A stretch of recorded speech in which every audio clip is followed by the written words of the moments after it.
Hey everyone, and welcome back to the Firefighters podcast, where we seek to develop, inspire, and motivate the world of the emergency services operator through a series of wide-ranging conversations. Now, before we go any further, just hit that rate, follow, or subscribe button on whatever platform you're listening to. It's a key performance indicator for us and helps us reach even more people. Now, here's what we've got for you today.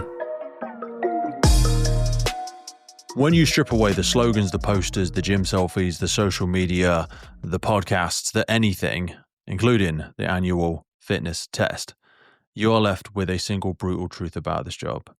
You are expected to stay operational into your 60s in a very, very difficult profession that can often be physically demanding. That is not a motivational quote. That is the contract. And the gap between what the job demands and how long the body can sustain it, in my opinion, has never been wider. My guest today, Chris Ward, understands that better than most. He joined in 2005. We worked on the on-call, worked full-time, worked in training school, and somewhere along the way realized that firefighter fitness, in quotes, wasn't just about passing the entry test. It's about surviving a 40-year career and still having a life after it. The job changed. The pension age seems to be shifting in some clever little cup game. Standards sometimes get a little bit blurred, and the reality of long-term health, disease, injury, and fear become impossible to ignore. Chris built something called Fit for Rescue. That's not going to be the main focus of our conversation today, but that drove him into that because he saw the rest of us were pretending maybe not to see some of these things. Firefighters who were petrified of the treadmill test, firefighters who were strong on the drill yard but broken in the silence of their own homes, firefighters who were fit at 28 but struggling at 45, and the entire sector that still confuses being able to pass a yearly minimum with being fit for the job itself.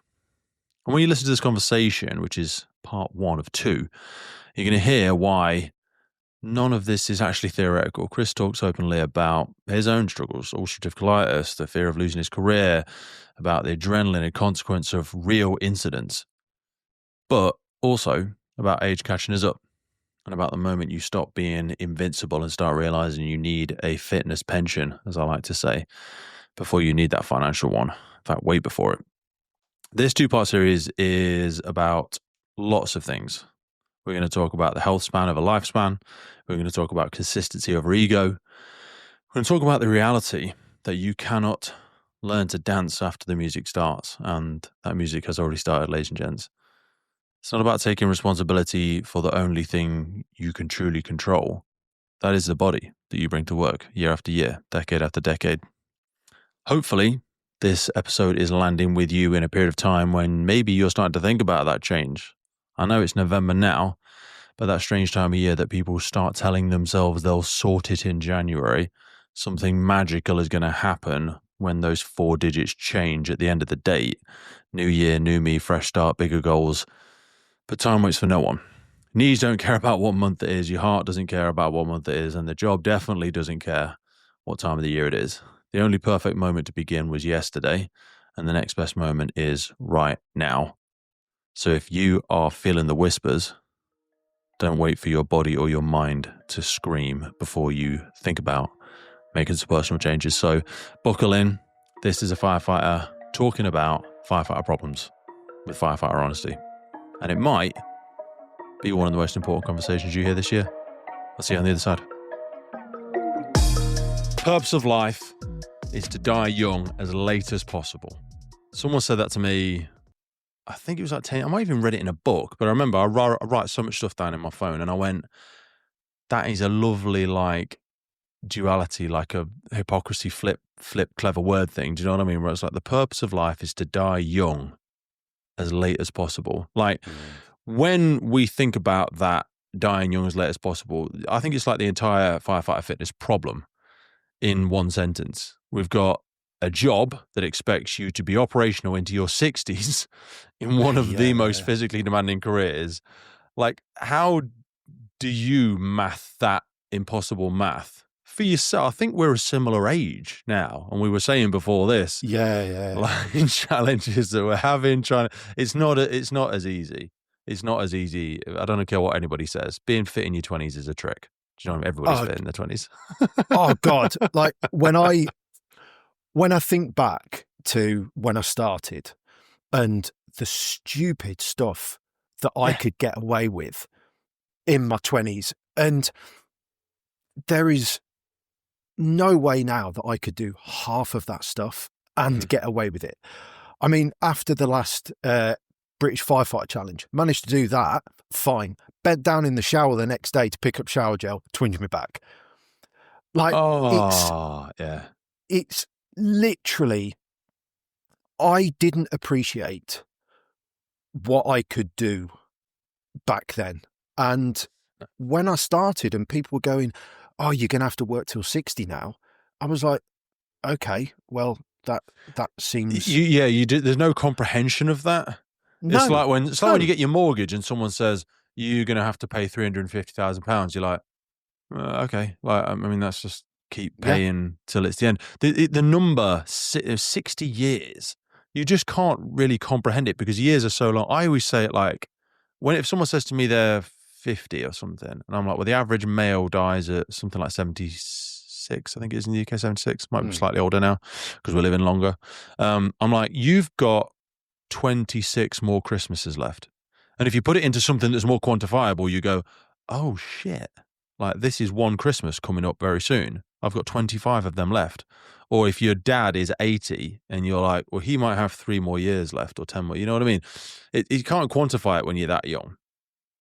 Yeah, I think as well, it's really difficult in the fire service to quantify time as well, because you're working with the same people. And I've started to experience this now, that the people I started with, like my watch, are now within a couple of years of retirement.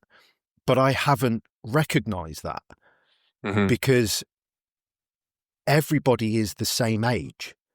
And I know that sounds a little bit strange because obviously everybody's not the same age. No, but they are.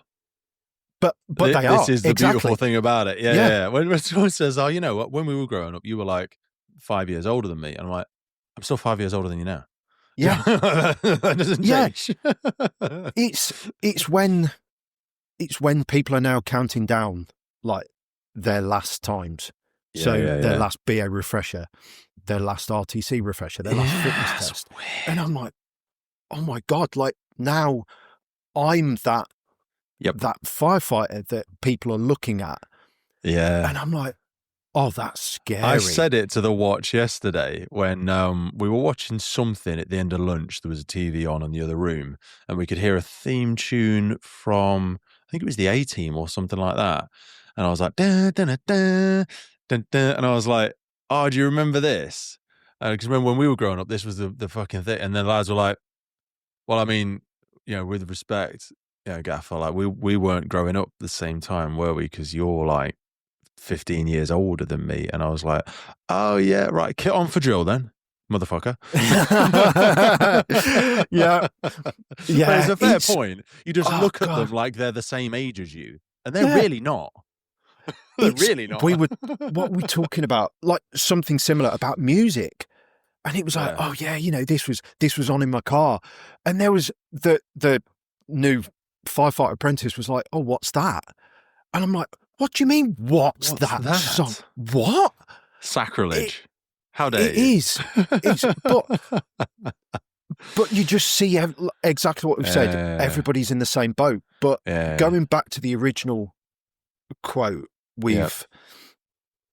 it's only now that I feel that I can understand that more than ever, is that I'm not now just looking at doing the job. Yes. I'm looking at going way past the retirement and living as long as I physically can.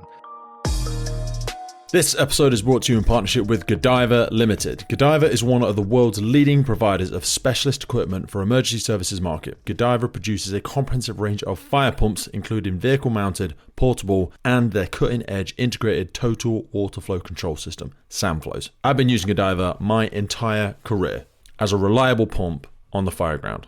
It is such a crucial element of a successful firefighting team that you want to empower your crews with the very best, reliable, quality product. Reach out to our partners by checking the notes in the podcast. Now back to the show. Do you ever think about I think it was Alan, our good friend Alan, Hampshire Isle of Wight, Yes. speaks about his fitness pension. I think it was Alan that said that, or maybe it just manifested in our conversation. One of us certainly said it.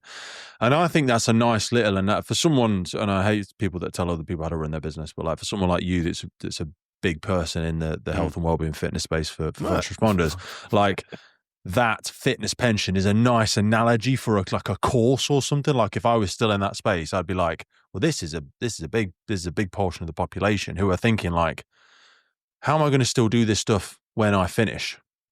Do you know what I mean? Because we never really think about that sort of stuff. And there was a great book I read around surviving the fire service. I forget who it was. I'm pretty sure we had the guy on the podcast actually. And it is like when you finish your career, you want. I wonder how much children. We'll come on to children at some point because I think they're a massive like personal development tool. Not that's why you'd have kids, but like they give you such a reframing on life. And you start to think, my daughter's 13 now. I'm 35, 36. I can never remember how I am. When do you stop counting how old you are? You know, when you were a kid, you used to say, I'm like 10 and a half. Like, when did you stop using halves? When you were past 18? Do you know what I mean? Because then you're just like, and now we use tens, don't we? We go, I'm in my 30s. I'm in my 40s. You know, I'm on the back nine of life or whatever. I don't know. But, yeah, that kind of fitness pension, because I still want to be climbing mountains with her and hopefully her children when she's 30, which means I will be 60. And I look at my dad now, who's approaching 70. He did 35 years plus as ran a building company, different properties, blah, blah, blah, blah. And he's always had asthma, to be fair, but he's got some challenges with his breathing now. I don't want to go into too much detail because he does listen every now and again, but he's a very proud man. He is my biggest hero, more just the man he is versus his fitness standards and all that sort of stuff. But he's never smoked, never really drank particularly heavily, and played field hockey 2 or 3 times a week, worked 10 hours a day, 7 days a week, and all of that brick, dust, concrete, crawling around in lofts, asbestos, blah, blah, blah, blah, blah. He's got COPD. And I'm like, yeah, you can do everything right, like in terms of your personal fitness, and still, you know, you don't get it. I remember someone saying to me, like, genetics loads the gun. Your environment pulls the trigger, but genetics load the gun. Like when me or Matt Adams, or there's people that have done really, really well, just in this solo tiny example of a firefighter fitness challenge. There's a lot of genetics there, because I think Zach Blackledge is one of the fittest people that's doing a lot of our challenges. I mean, if you see what he's doing, like, incredible. Oh, Mark Pert, unreal. You know, Mark Pert's a close friend of mine, and he did ultra marathons, and he can still bench about 160, and he can still, you know, he is a specimen of a human being, but he doesn't win them. Zach doesn't win them, but they're definitely fitter than us, depending on the metric that you choose to hang the hook of fitness on. Do you know what I mean? But there is an element of this that is genetics. As much as we David Goggins it and go, I can go hard, da da da da da. I'm like, yeah. That's not necessarily, it's not the same for everybody, you know? No, not at all. And I mean, some people, exactly like you say, some people are genetically gifted with more muscle mass. They can just go longer with cardio and stuff like that. I think the real sort of factor here is that it's about effort.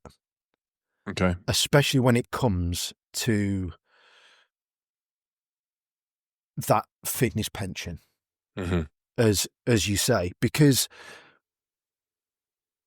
there are so many people going fitness test to fitness test. That's how they measure it. Yeah. They're not looking at the longer term. They're just going, just need to do enough to pass that fitness test next year. And then I've got 3 left, 4 left, whatever. Rather than looking that longer term and going, right, let's put something in place. What do I need to do to climb those mountains with my daughter, with her kids, you know, later on in life? It's always about the next year.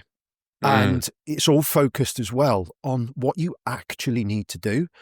I know, speaking to some other firefighters in other counties, they have 6 monthly fitness tests. Oh, They do a couple of different things. So they'll do the 11-11, the fireground test, and they'll do the Chester treadmill test, because I personally think both are very important. Controversial. All right. Talk about that in a minute. Yeah. But I think when you're just going, I just need to pass that 12 minutes. I just need to pass that 12 minutes, and then nothing else matters.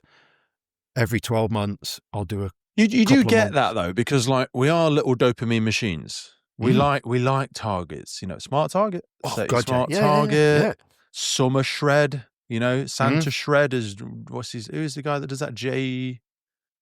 Who's the big fitness influencer dude who runs a podcast? So Jamie Alderton. Jamie Alderton.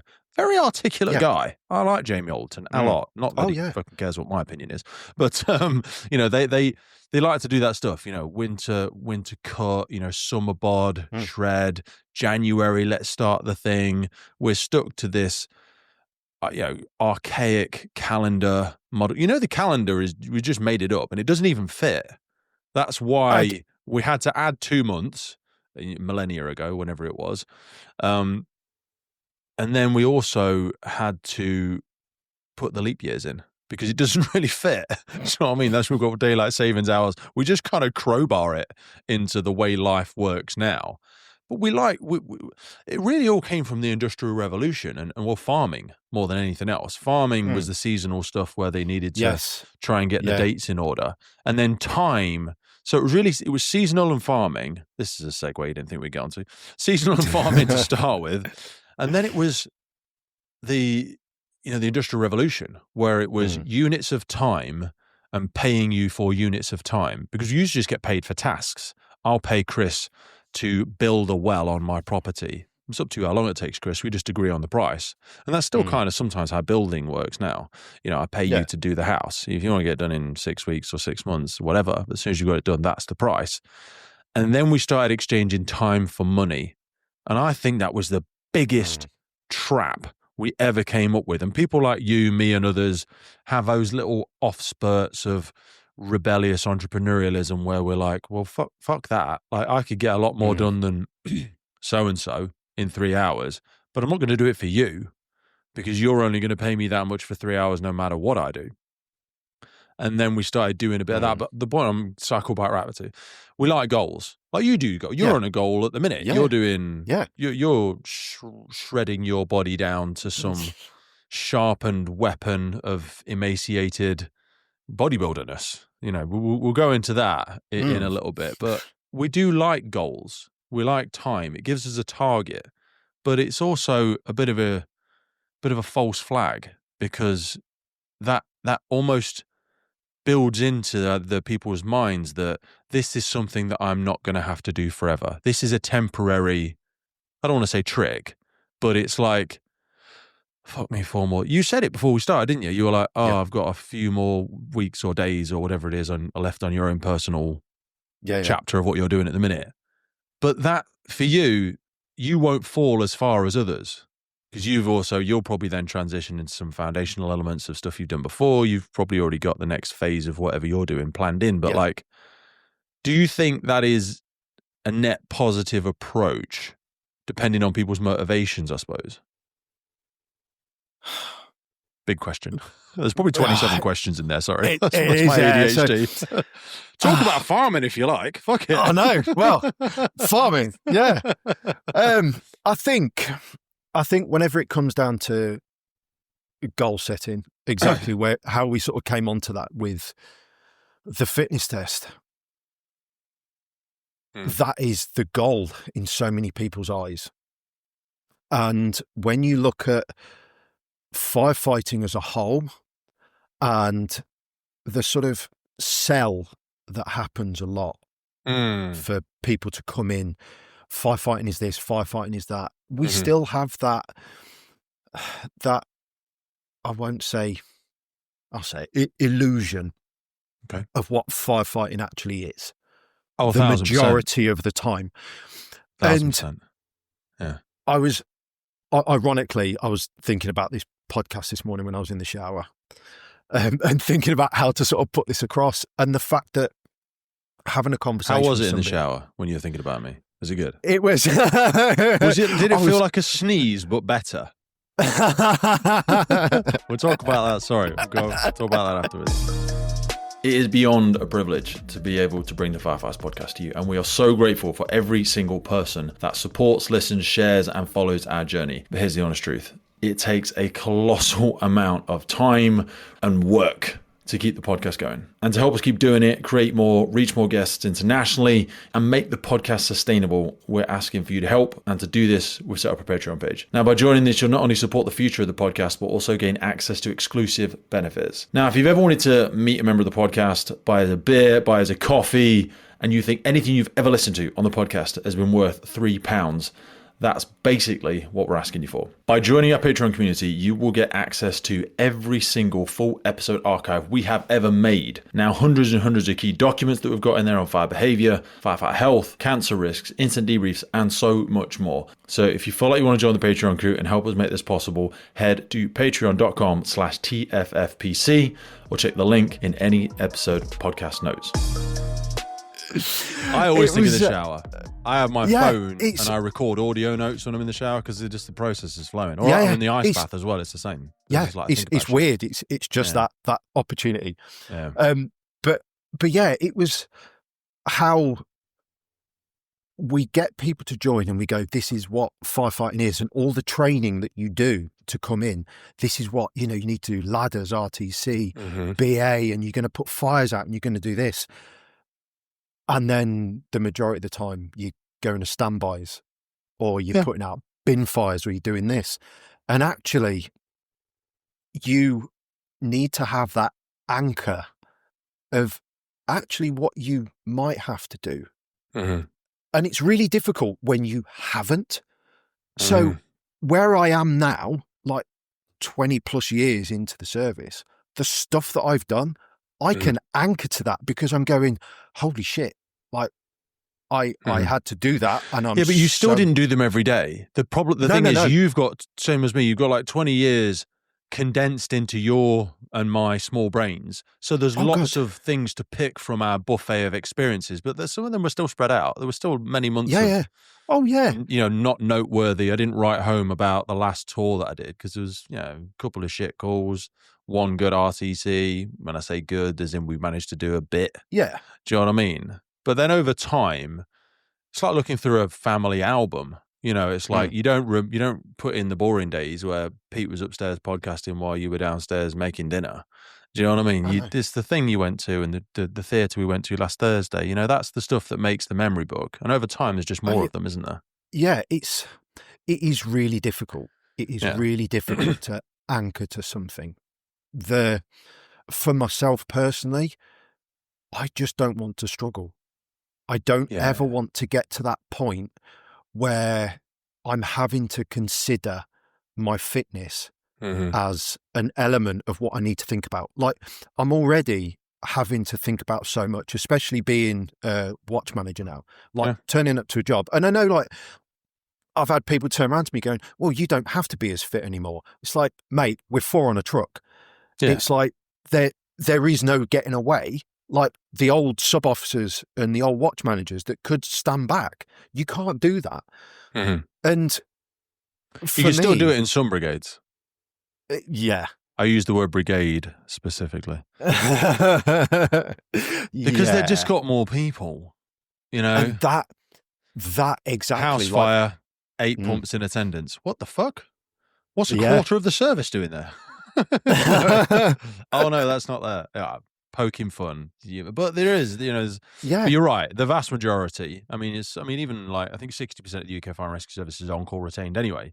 Yeah, so they're sure as shit all having to get involved because they're in dense, sparsely populated rural communities where they all need to get involved. The next truck is 15-20 minutes away. Yeah. If they've got a going job, they are all going to have to be doing something. And for most of us, me and you, the organisations that we work in, are mid-sized services where we're riding for. We're riding for everywhere. This is what it is. Yeah. But it's one of those things that I have to think about so much already.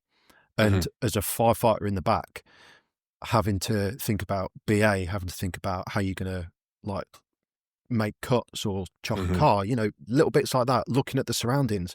The last thing you want to be worrying about as well is whether your knee's not right, whether you're blowing before you've even got off the truck. Like you shouldn't be worrying about that. You've got enough to concentrate on. Well, it also starts to diminish your cognitive load, cognitive capacity, doesn't it? As soon as anybody starts feeling a bit knackered, things start switching off because the body starts to progressively transition into survival mode where it's just like, I have not got the capability. Like when you're 15, 20 minutes deep into a hard CrossFit sweat session or a, lactic threshold interval session or something, you ain't thinking about shit. You are not thinking about anything. When I get in the ice bath, I am not thinking about anything else. When I get out, my mind is buzzing. But like it just absorbs all of you. Yeah. And you need to have that base level, or you should want to have that base level of high level foundational fitness so that the blinkers don't start to shrink. You know what I mean? The mind doesn't start to narrow because it's struggling to even stay with the pace. And also, I don't ever want my colleagues to look at me and go, for fuck's sake. Do you know what I mean? Because that's what they're doing. Yeah. We're all doing it, guys. And if you don't think you're doing it, it's because it's you. Yeah. People are going, well, he's struggling. Do you know what I mean? Like, we had to slow down because of X. There's a subconscious thing that happens. Like if you, me, and 5 of our colleagues went out for a run or a walk, whatever, something would happen. It would never get spoken about, not because it's a secret, it's just subconscious. We would all either speed up for the quickest person in the group, enormously unlikely. More likely, we would all slow down for the slowest member of the group. It wouldn't be discussed, it wouldn't be debated, there wouldn't be a strategy plan. It would just happen. And that happens everywhere. Do you know what I mean? That character trait or personal discipline of anybody bleeds into the rest of the team. Yeah. And it's net negative, it's not mostly. leaving anybody behind. Yeah. Regardless of how they are. Like, and it kind of comes down to the environments you're in as well. And that influence. So we don't have a lot of control over that. Like we make the mistake of comparing ourselves to high performance sports teams. Bullshit. We can't just get rid of someone off the team. You can't do that. No. You've got to. We should care about them, Pete. You should want to develop them. I do want to develop them, but you can't. I'm not sure you can change people. I used to think that you could change people all the time. Do you know what I mean? And I damn near kill myself trying to change other people, but you end up just trying to set yourself on fire to keep the rest of the world warm, and it doesn't work. Like they have to want to change themselves. Yeah, that's the point with the. I've used it a few times with clients, is the circle of concern. Okay. And the fact that in the middle is basically what you can control. What you can specifically control that you can like put things in place to control. Then around that, you've got the influence circle, which you can put suggestions forward. You can influence that area, but you can't control it. And then basically outside of that is everything you can't control and you can't influence. And I am not perfect by any sense of the imagination with that stuff. But since I sort of took that on board and learnt it a little bit, you start to, exactly like we've sort of already said, there are certain points where you just go, you know what? I haven't got the time and energy to be dealing with that anymore. I've put time and effort into that. I've tried to influence, and if it's still not like going to do what it needs to do, or they're not going to do what they need to do, then you kind of move on to the next area. And exactly like you said, somebody's got to want to do something. And if you try and put down the compelling arguments as to why, and somebody still can't see that. And I get it. It's difficult to start sometimes sort of focusing on the fitness element, is that when you look at or when the public look at firefighters, I think a lot of the time, even firefighters looking at firefighters, a lot of the time we imagine that we're in the gym all the time. Everybody knows what they're doing in the gym. Like it's our natural environment to be there. And it's really not. No. The majority of people that are in the service now probably don't know what they're doing in the gym. They've done enough to pass the initial tests, and then they do enough to pass a yearly fitness test, depending what it might be. And that's kind of it. And it's the conversations I have almost on a daily basis with people that are like, oh, I just can't find the time. I haven't got the time. Or on-call firefighters that are like, oh, I'm on call. I'm struggling with my fitness, but I can't book off call to go and do fitness stuff, because obviously not every on-call station has like gym equipment or a gym close by. And I find that kind of needs to come from the service as well, because if you're not allowing your staff to book off around everything else, or take the opportunity to keep fit, we put markers on everything in the fire service, barring maintenance fitness. We never track how much fitness you do apart from a yearly fitness test, whether you pass or fail. I agree, but with respect, and for any senior leaders that are listening, I'm going to side with them for a second and call bullshit. Okay. Yeah. Because all you need is a 2 meter by 1 meter patch of ground to do the vast majority of any kind of physical fitness that would be required for you to sustain your fitness level in the fire and rescue service. But on the flip side, I think there's a lot to be answered for the fitness influencers in this space that do nothing but share content of them in a gym. Because therefore, we have defined it solely by, I must have access to a gym to do my fitness. No, you don't. Because all of the tricep extensions and shoulder presses that that Pete Wakefield does, not necessary. No. Pete just wants to look a certain way for inflate his ego. Yeah, you don't have to be able to do that. I love that. Do you know what I mean? That's mantelpiece muscle. That's what Pete's trying to develop. Because I like to feel confident. I like the way that I look. I can still do the other stuff as well. And when I used to post stuff, I still post stuff every now and again. A lot of it is burpees, pull-ups, cardio stuff. No one's seeing me deadlift 300 kilos anymore. I can't do it. Do you know what I mean? More than anything else, and I'm a tiny fish in an enormous ocean. So no one cares. No one's watching what I do. This episode of the podcast is brought to you by Gore-Tex Professional Fabrics. Now, we all know the working environment of a firefighter is filled with challenges. We face serious risks on the job, such as heat exhaustion, burns, physical and mental stress, and we frequently come into contact with high levels of toxic chemicals. Now, I've been wearing Gore-Tex for nearly 2 decades on the front line, working in hostile environments, tackling challenging incidents from firefighting to water incidents and in urban search and rescue environments. Gore-Tex have a well-earned reputation for protecting professionals in the fire and emergency services through their family of highly innovative, waterproof, breathable moisture barriers that exceeds global performance standards and are trusted worldwide. Gore-Tex, going further together. We get rewarded for making things complex. Do you know what I mean? Complexity is a really lovely thing that we like to tap dance around to demonstrate how much we know about shit. And I'm sure we're going to be guilty of it today, but a lot of it will be useful, hopefully, that we discuss today. But in its foundational elements, it's very, very boring stuff. Do you know what I mean? That's the real challenge that I think people forget, is that success in its most simple sense is built from boring consistency, not hype and fads. Most seek the outcome, like we were talking about our goals. The obsessed people crave the process. Do you know what I mean? I enjoy going to the gym to sometimes exercise. There's a big difference between exercise and training, and maybe we'll get into that at some point. But your results will never outpace your relationship with the actual craft, with the actual process of it. Do you know what I mean? The person that's walking for a goal will never outwalk the person that loves walking.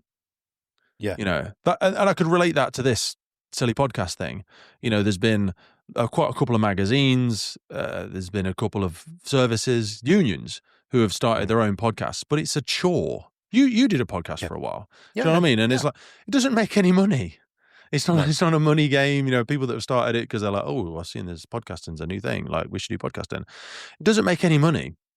For most people, it's a lead generation thing, like with Jason that we were speaking about, Jamie, sorry. It's a lead generation for a product. Thing is, the Firefighters podcast doesn't have a product. We're not selling anything. So we don't sell fitness packages. You can't buy any books from us. And that's similar in a way. I'm trying to crowbar that analogy into the fact that you got to enjoy the process and the craft of the thing that you do. No one stands there clapping for discipline. No one cheers for consistency. But one day we all notice when you're just faced with that sort of unrecognizable, that they're still doing the same thing in the same place in the same way, just for consistency. And you can't sell that. It's not very interesting, I don't think, to people. No, it's not, because we're in a world of high rocks and instant gratification. Yeah. Oh God, yeah. It's like when I look at the majority of my training now, exactly what you've just said, it is the same training that I was doing 20 years ago. Yeah.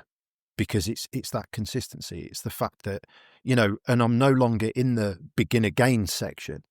I'm now in the minimal gains, where you're going to do a year of training for a 2 or 3%.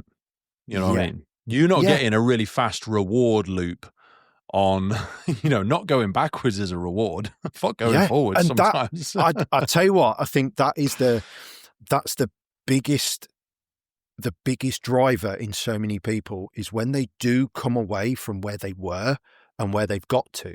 It's now that point of going, well, actually, I've been there. Mm-hmm. I've been at that point where I felt crap, where I wasn't fit, where I wasn't strong, and now I'm here, and I don't want to go back. I do not want to go back there. And that I think is an anchor for so many people, but you've got to do something to get past that point where you're not happy. There is no place for you in that point of doing nothing where you can become happier.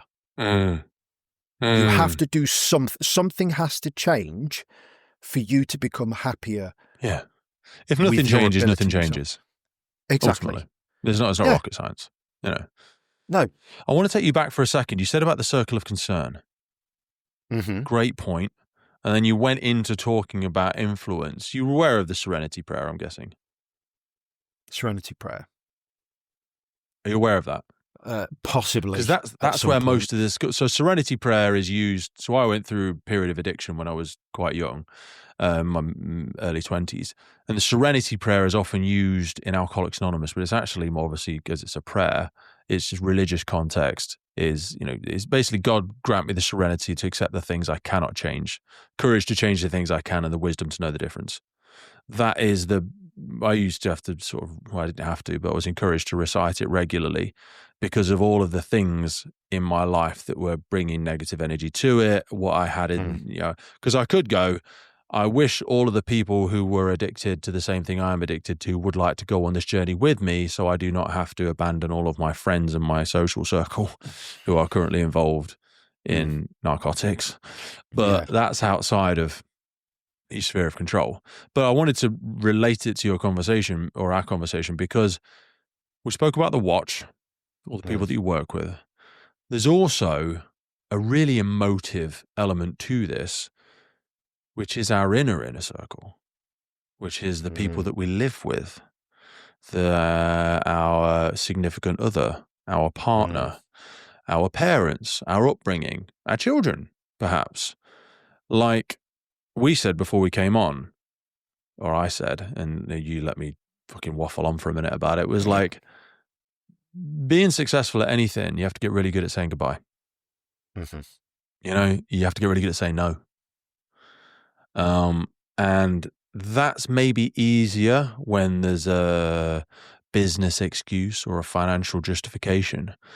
But when it comes down to just a personal lifestyle preference, that's hard, because I don't want to participate in the thing you're participating in, or I think we as a family should do this, or I think we as a couple should stop doing that. That's probably one of the hardest parts of this, and I wanted to throw that uncomfortable dead animal on the table for us to carry out a brief autopsy, if you'll permit me. Yeah, go for it. Oh, it's a really good question, because exactly the point you've made there is that if it's the watch, we can go home at the end of the shift. We kind of know that, move stations. Yeah, you kind of know that you've got that period of time where you do your thing, and sometimes those people aren't going to change. We had 3 sets of cakes yesterday, and the rugby was on. I was the wanker, not involved in any of them. And my excuse was admin to do. And then they had stand down, because the place that I'm on, they have 3 hours of stand down a day. So I did admin in gym. But there's a massive argument to say, well, Pete, you should be getting involved in some of that. Come on, mate. Some of it's about teamwork, yeah. How do they feel if you're not involved with them in those sorts of stuff? I missed all the chats and I didn't miss all of it. We had lots of chats and banter through the day. We ate together at lunch and all that shit. But you know what I mean? Like, even that bit's hard. We could move the watch, but it's hard, isn't it? But that little bit in itself about, you should be getting involved in that. It's like, no, I am still involved, but I don't have to eat a cake to be involved. The involvement is the conversation. Like, if I don't want to eat that thing, that's okay. Like, it doesn't exclude me, and then occasionally, I will eat that. Like, if you've bought the fitness tokens first to exchange. You know what? Yeah, sometimes it's one of those of going, you know what? Am I in balance? Is this the 1%, or is this like the 99%? Yeah. It's that. But I can't even think what we were talking about before. Sorry, I was talking to you about how do we deal with the uncomfortableness of when we bring it into our personal world. So whether it's our partner or our children or that, because you might go, I want to have Sally and Dave round for an Indian on Friday because we've been doing it forever. And you're like, I don't want, can we do something different? Do you know what I mean? I'm trying to do this. And I say, I actually feel it most for women sometimes, because women, they put on weight more easily. They're designed to hold more fat. They're designed to bear children. I say designed, use whatever word you want. Genetically, that's just the case. And then they often pay a bigger price because men have got more testosterone. We've generally got higher metabolism, and we do more manual labor work. So I've got a lot of muscle, and I say this to my missus, like, I've got a 6-liter engine. You've got a 1.5-liter engine, not because she's not fit, but because she's not got lots of muscle like I have. She's fit and healthy and she does dancing, but I've got a lot of muscle. So I can buy these tokens of calories and you can't, and that's not fair. You'll have to have smaller portions because that's just the way it works. Unfortunately, you and I can both drive to Birmingham.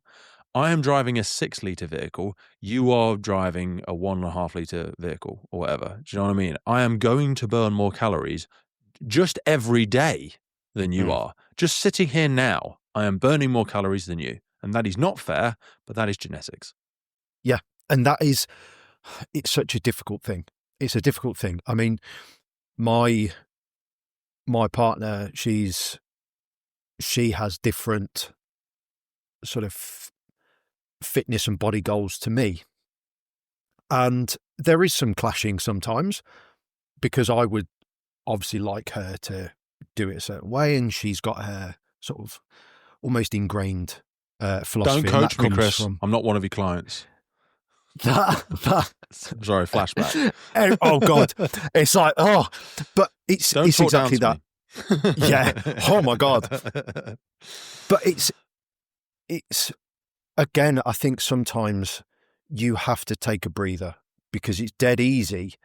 I've done it. I do it regularly, where I get annoyed because like she'll come forward and go, I want to do this. I want to do this. Like, let's do this. And I'm like, let's that's not particularly the right way. And then there's that conflict. And I have to draw back to that, right, I can only influence. Mm-hmm. I can only influence. And at some point, I've got to kind of go, that's the barrier. Mm-hmm. And sometimes you're going to get to that barrier and you go, I can't let it go. This is that bad. And that's where we've sort of said about sometimes and this is going way past sort of fitness now, but sometimes if there's that crossroads that you cannot get past, that you have to kind of go, you know what? This is that end. And this is coming from someone that's got divorced as well. It's that point get of into that going, in a bit if you want. I'm just past the back end of mine. It's biggest six-figure fucking life decision that's ever been. Fucking hell. Yeah. But it's that, it really is that thing of going, sometimes you've got to make those tough decisions, or you go, this is their decision to make. Mm-hmm. And whilst I may not agree with it, mm-hmm. it's their decision to make. And I'll try and help where I can. MSA are supporting us on today's podcast, and I chose to partner with them because I've been wearing this stuff for nearly 20 years, and they are the global leader in development, manufacture, and supply of incredible, safe products that really protect people, not just our communities out there, but also first responders, most importantly, all over the world. Get yourself over to MSA and have a look at it. The high-performance protective clothing for emergency services responders. They also partner with us on the UK Pink Firefighters. It's because we love them. The helmets with the reflective visor, the F1XF, absolutely epic helmet. And not forgetting how they improve firefighter safety through their connectivity in the connected firefighter platform. MSA are always pushing the envelope, and it's a real privilege to be able to continue to grow our partnership together. So whether it's your PPE, your bunker gear, your helmets, your SCBA, your thermal imaging, your Luna, or your portable gas detection, both of us know that this equipment needs to work. It needs to be high quality, reliable, and dependable in the moment. And that's why I use MSA, because they know what's at stake. It is hard though, if it does come to that really sort of crucial decision. Someone said it to me when I was early on in my divorce separation, and I was questioning things, and we'd done some counselling and stuff like this, and someone said, you tried a lot of that stuff. I'm not encouraging you to do anything, but they said the longer you're on the wrong train, the more expensive it is to get home, and that's so true. Yeah. Kill my ex is a really lovely woman. I'm not going to speak too much about her out of respect, because she's a wonderful mother and she's a beautiful woman and all that jazz. She's not a bad person either. We're just different decisions, different life choices. And that's all it is. But I would just say, as a behavioral thing, and to take it away from relationships and marriage and all that jazz, kill the monster while it's small. Mm-hmm. Yeah. In anything in your life, in any behavior, in any behavior, character trait, relationship, whatever. Kill the monster while it's small, because it's a baby monster. You can just stand on it, and it will squeal a bit. But kill it before it gets big fucking arms and legs and is entwined in every area of your life and being and friendship circle and finances and whatever. And anything can do that. I'm genuinely not just talking about relationships. I'm talking about whatever.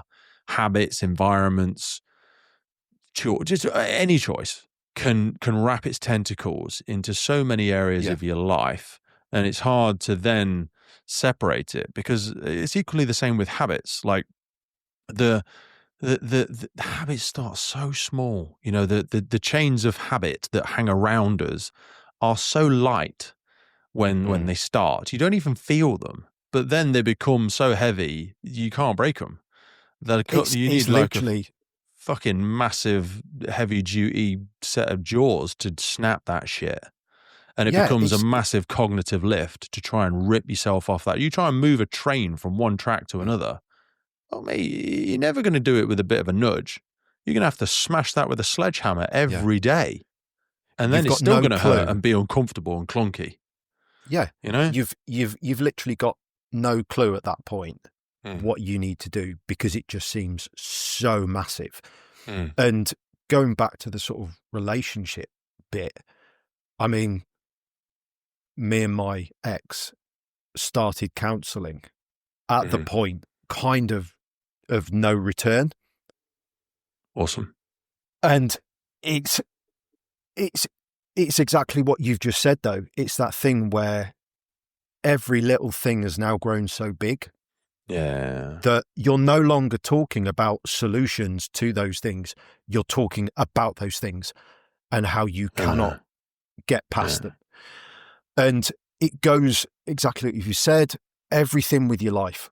It gets that point where people will at some point look at how they are and go, I probably need to make some changes with whatever it is. If you're self-aware and you know the areas you need to change, brilliant. If you don't, you just know something's not quite right, then... And that's a big enough flag in itself, isn't it? Oh, yeah. Even if you can't put words to this thing, they say problems whisper before they scream. And we can hear what the fuck is that noise? What is that? What is this visceral feeling within me that says, this is not feeling good?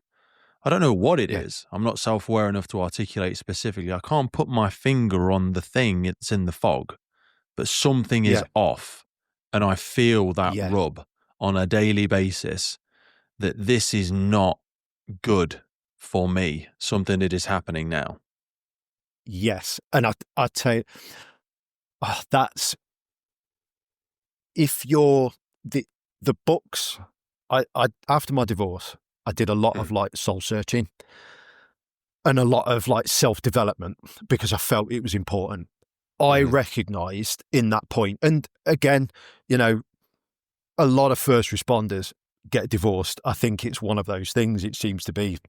I'm having the woman who was my solicitor, legal counsel, she's coming on the podcast in January. And we're going to talk all about divorce. And we're going to talk about my divorce, and we're going to make it very sterile in respect to my partner and my specific, but just from an authenticity piece, because it's finished now. We're going to talk about it all. I'm so fucking excited for that conversation. I tell you what, it's one of them. Nobody talks about it massively, but everybody does it. Like the amount of firefighters that I know that have gone through divorce and are going through divorces, it just seems to be, and police officers as well. I think some of it comes down to that high stress job, but divorce, marital breakups, addiction, and miscarriages, funnily enough. Miscarriages, it's like 1 in 4. Wow. Just as a random aside. But I'm saying these are the things that people don't discuss, but are very common. Yes.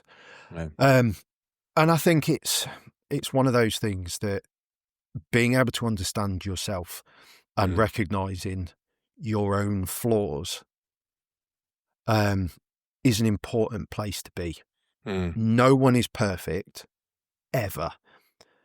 But recognizing where you could have done something better. And I mean, this is kind of that 360 thing anyway we do in the fire service, full stop, where, you know, something happens, let's review it and see what we could have done differently. Could there have been a different outcome? But even we're not very good at it in the fire service. When we do feedback, everybody likes pointing fingers. They don't like pointing thumbs. So how many debriefs have you honestly been part of where they go, okay, everybody fit and well, great. Thought 1, 2, 3, 4, 5, 6, really good. Make sure the kit gets checked and signed off. And thank you everybody for your efforts and enthusiasm. And you're going, what happened to that cut on the B post?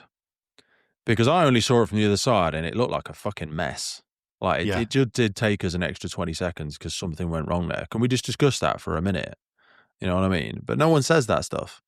And I think we leave so much valuable learning on the floor of debrief rooms because of ego. Yeah. You know? Yeah. It's not looking, we take this view that if we pick up on our own flaws, we no longer look strong in front of the people that we're managing or working with. The reality is actually recognizing where you yourself could have done something better, then encourages other people to go, oh, you know what? That individual's honest. They're honest. They recognize that actually this could have done, like the job was still done. The job was done, but maybe it could have been done a bit differently. Maybe if I had done this slightly quicker, this would have been the outcome. You know, I didn't recognize that was happening there, but now I'll take that forwards in future. And in reality, to go back to our template of sphere of influence, sphere of control, that's only the only stuff you can control anyway. You can only control what you're doing. You can influence the team, maybe the service, maybe the whole UK Fire and Rescue Service, maybe the sector. But that stuff's going to involve a lot more steps and political complex minefields. But your stuff, you change that tomorrow. But going back to the relationship thing, like, it's very difficult to A, have that self-awareness of who you are, but B, to be able to change that, because so many people have the realization that when they're so far into a relationship, they fear being left behind by the person, because they're thinking like, please don't leave me, because I've already abandoned myself. I don't even know who I am anymore. Do you know what I mean? And that, like you said, after your separation, you went through a big period of self-development, rediscovery. Who am I? What do I even like? What do I even want to do? I don't know. Yeah, it's that bit. And I mean, I read, and this is, I'll say because of my current partner as well, is that she encouraged me to open some other doors. Like I always enjoyed reading, but then there was like self-development books. So like the Chimp Paradox. Preston Peters. Yeah, hands down, one of the best books I've ever read. To sort of open up some of those doors that I didn't really understood existed. But when you do, you suddenly go, right, okay, there's another perspective to that. There's another perspective to look at me going further and how I deal with situations. And I think, again, like, everybody's looking for perfection. Everybody looks for perfection with what they're doing. It's like, this hasn't been done quite right, and that's not, so it's rubbish. Everything's rubbish. It's like, no. Like, as long as you're progressing, or you recognize where something could have been done differently and better next time, that's progress. You're not going backwards. That's the biggest, one of the biggest things for people to look at is, am I going forwards? Even if it's like 0.5%, have I gone forwards? Or am I staying where I am? I'm not going backwards. Not going backwards is the goal. And I know that goes back to what we said earlier on. Well, that's it for today, folks. Hope you took a lot away from that episode. We started the Firefighters podcast to develop, inspire, connect, motivate, represent, and most importantly, celebrate the world of incredible emergency services operators and the wider sector through this series of wide-ranging conversations.